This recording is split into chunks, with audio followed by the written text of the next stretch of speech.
And we have a guest in the studio. Great to be joined by Ben. Hello, Ben. Hi, Chris. How are you? I'm really good. How are you doing? Yeah, really good. Thank you for inviting us along today to talk about comedy. I'm excited for it. Yeah, well, I hadn't actually said who you were, but yes, this is Ben from the Comedy Cow, which is a brand that do comedy nights all over the area, probably more down sort of Milton Keynes way, but there's something very exciting that you're working with your colleagues at the Comedy Crate on in Northampton, which is coming up. Tell me about that. That's correct. So yeah, we run nights across Milton Keynes and surrounding areas, Northampton and Bedford, and we're teamed up with the Comedy Crate, and we've also teamed up with the Cinch Stadium, Franklin's Gardens. You may better know that as Northampton Saints Rugby Club. It's a huge space there, though, because I've not heard of anything going on there kind of comedy-wise before. No. So we're bringing a whole new concept of comedy to a stadium feel. So what we're actually doing is in one of their stadium stands across the in-goal area, as you'd call it in rugby, there's going to be a stage projecting all the way up into the stand, 2 big TV screens either side, and it's going to be an evening of live comedy with Murray and Milton Jones. Wow, big names. Al Muller, he's the guy that does the landlord. That's thing. right, yeah. Alter Ego, the pub landlord, as he's known. Yeah. We're really excited to have these guys with us. And he's been going for years, hasn't he? He's 30 very well. years. Wow, 30 years. Yeah, 30 years of live comedy, and he's got obviously his genre of what he does, but actually he's a very intelligent, clever man, and his brand of comedy we think is going to work really well. Amazing. And a very different experience, I'd imagine, seeing comedy in such a big audience, because comedy's all about audience reaction, and I guess when you've got that times thousands, it's going to be incredible hearing everybody laughing at the same time in a huge stand full of people. Exactly that. And I think the idea behind this, with the stage being on the actual pitch projecting up into the stands, you're going to get that echo, that sound. You know, we were investing a lot within the light and the sound, the PA and AV equipment to ensure that night is going to be absolutely fantastic, and it's just going to echo throughout the stadium. It's going to be great. And such a great way to spend an evening as well. I think comedy is something that people in Northampton do a lot. There's a lot of comedy nights that go on here. It's something that, you know, people plan their week around it and they look forward to it. But nothing ever on this sort of scale before. No, I don't think, if I'm correct in thinking about it, there's nothing like this across the whole of the UK. So it's the first type of activity where you're going to be having this type of event. And we're teaming up with the guys at Comedy Crate, who are great friends of ours. You know, we work well with Mike and KJ, and we thought, actually, what would be better than to do this together and really push comedy across the counties and the areas. So it's going to be a great night. So you've both, between you've got quite a track record of organising comedy nights in this area. How long have you been doing it yourself? Yeah, so we've been running now for over 10 years as the Comedy Cow, and the guys at the Comedy Crate have been going for about 7 or 8 themselves. So we're talking, you know, near 20 years of experience of running comedy gigs, and we know what we're doing. And this event is going to be like nothing else that's ever been. I think the beauty is that you know which comedians are going to work with this kind of a venue and this kind of an audience, because some comics are great when they've got quite a small, intimate audience, but you need those big hitters. Yeah, you need individuals that can hold the stage and hold the audience, and someone like the pub landlord Al Murray is really going to be able to invoke that upon the audience. And then with he's headlining the event, and then we've got Milton Jones, who is quick-witted, one-liners, is going to keep your attention. It's going to be fast-paced, nice and energetic to really encapsulate that within there. We've got 2 other amazing comedians. Where will people have seen Milton Jones before? The name rings a bell. So Milton Jones is all over the TV, really. So Mock the Week, 8 out of 10 Cats he's got an awful big following on social media, on Facebook, if you check him out. Often wears bright Hawaiian shirts and big scruffy hair. There's a lot of these comedians that you see them, you go, oh, I know who he is now, because you see them on all these panel shows, and when they're that funny on a panel show, they're a lot better when they're live and they're doing their own material. Oh, most definitely, yeah. And there's a reason why they get picked up for those panel shows. And for someone like Milton, where he is often on in that environment, he's very observational, he interacts. So it's not just about these individual one-liners that he does. It's also going to be how he can engage with the audience and make sure he hits the right demographic and the right individual. So he's going to bring that show to a cracking opening. It's Revolution Radio. It's Friday afternoon, Feel Good Friday. Iffy Thomas is going to be here after the news at 1 o'clock this afternoon. And I'm still here with Ben from the Comedy Cow in the studio, talking about the Comedy Cow Presents, which is a massive comedy event. I think event is the only name for it. There's going to be thousands of people at the Cinch Stadium at Franklin's Gardens on the 9th of June for one massive show. Just in the evening, though, isn't it? Just an evening, yeah. Doors are going to be opening 6:30. Then when you go in, you can go to the events village. So if you've been to the Saints before, then they've got some food vendors and different bits going on outside. And then we're going to be in that cinch stand, which is directly behind where the food vendors are. If you go online now, you can pick your own seats. You can see where you're at, and you can actually have a look at how the layout's going to be. So it'll be a great way of being able to envisage how the event's going to look. Brilliant. So you said that we've got Al Murray as headliner and Milton Jones. Who else is going to be on the lineup? We've got two other amazing comedians. So we have Laura Smythe, who is in the middle, and she won what we call the Funny Woman Award in 2019. She's an exceptional comedian. She does a lot with the guys at the Comedy Crate as well as us at the Comedy Cow, and we're excited to have her along with her observational style of comedy. I love that. So she's got a big local following as well then? Yeah. Well, the guys over at Comedy Crate have her regularly at their events, so she's definitely going to be a big pull, and she's a fantastic comedian, been on live at the Apollo and other TV shows like that. Amazing. And then we've got our MC for the night, who is Lou Conran. And Lou Conran maybe hasn't necessarily been on the telly as much, but she is tour support for the likes of Sarah Millican. And we've worked with Lou since our first gigs 10 years ago. And she's a fantastic host and fantastic MC. She will definitely make that event.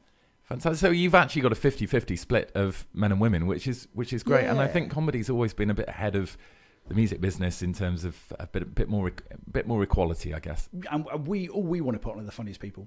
And for us, that lineup has a great mix of the styles of comedy with the one-liners, with Al Murray being a character pub landlord. You've then got Laura Smythe, very observational, and you've got Lou Conran, who interacts well with the audience. So we've got a great balance of their comedic abilities, which is what is really going to make that stand out. Yeah. I think the interaction is going to be interesting with that size of an audience to kind of see how that can be adapted to a massive kind of stand full of people. Yeah, I think the time of year will mean that it'll be lighter, which means visual-wise, the comedians are going to be able to engage really well. And then as it starts to drop for the headline act, which is when you want it to be a darker, closer environment, that will just naturally come. So I think the setup of it is going to allow for that to happen. And the fact that the comedian will be looking up as well means that they can see everybody's faces they want to speak to. That's so important as well. And I think also the lighting probably matters, that you don't want to be shining right in the eyes of the comedian so they can actually see the audience while they're doing their thing. Yeah, exactly. That's really important, especially in our standard shows and our club set shows and our theatre shows we do. The lighting is really important to make sure that the event runs well. It all adds to the ambience, and I think that's what we've got with our 10 years of experience of being able to make sure the setting is right. You get the setting wrong, the event can go wrong. It's so I find this really interesting because I've not done any comedy events. I've done a lot of music events, but it's kind of thinking about it all from a completely different angle. And you're right, that's so important. But I think it can make or break comedy if you do it in the wrong environment. If you stick a comedian somewhere where they're not in the zone, they're not comfortable, the audience isn't really ready for comedy, it doesn't always work. No, and what's interesting is within the Comedy Cow itself, there's a few of us. One of my colleagues is a comedian. I'm not a comedian, and I've never ever been interested in doing stand-up. So I bring a punter's viewpoint to the event, and actually I look at it from how I would want the event to happen. Then we've got Mark Rowe, who's a comedian. He brings a comedian's viewpoint of how he would like it to be as an act, and between the two of us, we get this event style that works really, really well. And we've worked with Mark for seven years or so now. We helped him get into stand up. Yeah. Initially, which was great. So what is your idea of the perfect comedy night? What are all the different things that have to all kind of come together to make the comedy night really work? So it's ensuring that the acts do an adequate amount of time without doing too long. So you need to be working on 25-minute tops really for a club set night. You need to make sure the ambience is set right, and that comes from setting clear expectations on rules. Phones off, make sure that you're nice and quiet while the event's going on. Please stay in your seat. Don't have any heckling that can detract from the environment. Do you think it's important to maybe not have people too drunk at a comedy night so that they behave themselves, and maybe not eating food and distracted while they're... Yeah, we definitely. So food-wise, we'd never sell food during a show, even down to a packet of crisps, because that can really impact. If you're on the front row eating a bag of crisps and you're about to say a punchline and all you can hear is someone munching away, it is probably the most off-putting thing you can do. In the stadium environment, it's going to be slightly different because that sound... won't be quite as prominent, but definitely things like eating and drinking need to be done correctly, but there needs to be a balance. People need to have a good time, and if that comes with a little bit of alcohol safely, then we'll definitely encourage that. And if it goes over boundaries, that's what we're there for, as promoters, to go right. Yeah, I think when the audience is that big, one individual can't cause too much disruption, hopefully. No, I'm not too concerned. I say that, touch wood. No. But I think comedy audiences tend to be a little bit more intelligent than you get at other types of events, maybe. It's definitely a different type of audience, but not to be confused with a standard theatre audience, because a show would work with a 30-minute section, then a 15-20-minute interval, then another 20-30-minute section, then a break. We have those staggered in to make sure that people are able to get a drink at the right times. They are able to make sure they're enjoying themselves. But comedy folk do enjoy a drink or two. I can definitely say that. Yeah, well, I've heard the stories, but yeah, it's nice to have a break because people's attention spans are limited, and it's not getting any better with the way that people consume media now and social media and stuff. As people expect stuff to be quite snappy. Yeah, definitely. I think when you go to a comedy event, often you want to get what you consider to be value for money, but actually seeing one comedian for an hour in front of you isn't necessarily, even if it's your most favourite comedian, isn't necessarily the best format for like what we call a club show. If it's a preview show or where they're practicing for their tour, or to go to Edinburgh, which is a big festival every year, then that's slightly different. But for these club style of events, it's important that it's quick, it's snappy, it's engaging. The best material that can do is presented to you, and it's a recipe for success. Fast approaching 1 o'clock. Thanks very much to Ben Robinson from the Comedy Cow for joining me in the studio today and telling us all about your fantastic event that's going to be taking place on the 9th of June at the Cinch Stadium at Franklin's Gardens, with an amazing lineup of comedy. And the show starts at 8 o'clock in the evening with other stuff going on beforehand. You've got a fantastic village with food vendors and stuff outside. If people want tickets, how can they find out more details and get tickets? So the best way is to go to any of the three websites. So you can head over to the Comedy Crates website, you can go to Cinch Franklin Gardens website, or Northampton Saints, or you can go to ours, which is www.thecomedycow.co.uk. On there, direct link all the way through to Ticketmaster, and then you can select your seats from what you want. We've got three different price bands.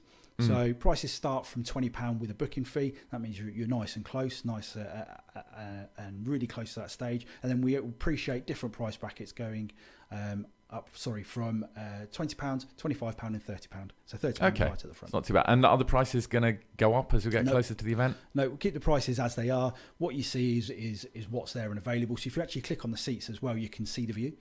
So you can actually see how it's going to look for you.